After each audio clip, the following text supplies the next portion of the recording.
உங்கள் தந்திவன் தொலைக்காட்சியில் சாணக்கிய தந்திரம் தினமும் இரவு 8 மணிக்கு காண தவறாதீர்கள். தமிழகம் முழுவதும் பல்வேறு மாவட்டங்களில் திருடிய பணத்தில் 4 கோடிக்கு நூற்பாலை விலைக்கு வாங்கி சொகுசு வாழ்க்கை வாழ்ந்த கும்பலை கைது செய்துள்ள போலீசார் அவர்கள் மீது மேலும் 30 வழக்குகள் நிலுவையில் இருப்பதாக தெரிவித்துள்ளனர். தேனி மாவட்டம் பழனிச்செட்டிப்பட்டி பகுதியில் 2020ஆம் ஆண்டு ஆட்கள் இல்லாத 5 வீடுகளில் பணம் நகை திருடப்பட்டது. அதேபோல் 2024ஆம் ஆண்டு 4 வீடுகளில் சுமார் 88 பவுண்ட் நகை, வெள்ளிப் பொருட்கள், பணம் ஆகியவை திருடப்பட்டது. இந்த சம்பவம் தொடர்பாக வழக்கு பதிந்து விசாரித்து வந்த பழனிச்செட்டிப்பட்டி போலீசார் சிசிடிவி கேமரா, கைரேகை போன்ற எதுவும் சிக்காததால் குற்றவாளியை பிடிக்க முடியாமல் திணறினர்.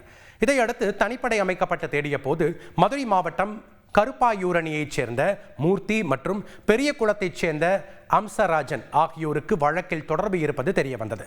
இருவரையும் ஏற்கனவே கோவை போலீசார் திருட்டு வழக்கில் கைது செய்திருந்த நிலையில் மூர்த்தி மற்றும் அம்சராஜனை நீதிமன்றத்தில் மனு தாக்கல், அவர்களை காவலில் எடுத்து பழனிச்செட்டி போலீசார் விசாரணை செய்தனர். விசாரணையில் பல்வேறு திடுக்கிடும் தகவல்கள் வெளியாகின.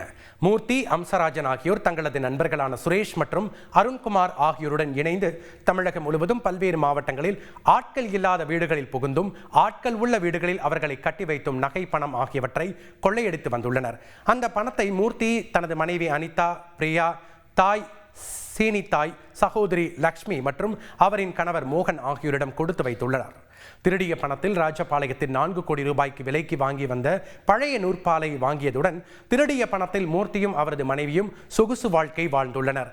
திருட்டு வழக்கிலிருந்து தப்பிப்பதற்காக தனது மனைவி அனிதா பிரியாவை வழக்கறிஞருக்கு படிக்க வைத்துள்ளார்.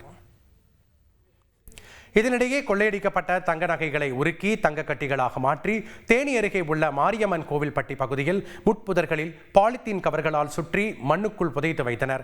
மறுநாளே கோவை போலீசார் திருட்டு வழக்கில் மூர்த்தி, அம்சராஜன், சுரேஷ் மற்றும் அருண்குமாரை கைது செய்ததால் புதைத்து வைத்த தங்க கட்டிகளை எடுக்க முடியாமல் போனதாக போலீசாரிடம் அவர்கள் தெரிவித்துள்ளனர்.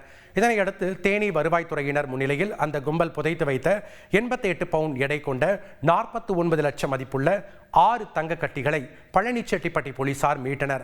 திருட்டு குற்றத்திற்காக உடந்தையாக இருந்த மூர்த்தியின் மனைவி அனிதா பிரியா, தாய் சீனித்தாய், சகோதரி லக்ஷ்மி மற்றும் அவரின் கணவர் மோகன் ஆகியோரை ராஜபாளையம் போலீசார் கைது செய்தனர்.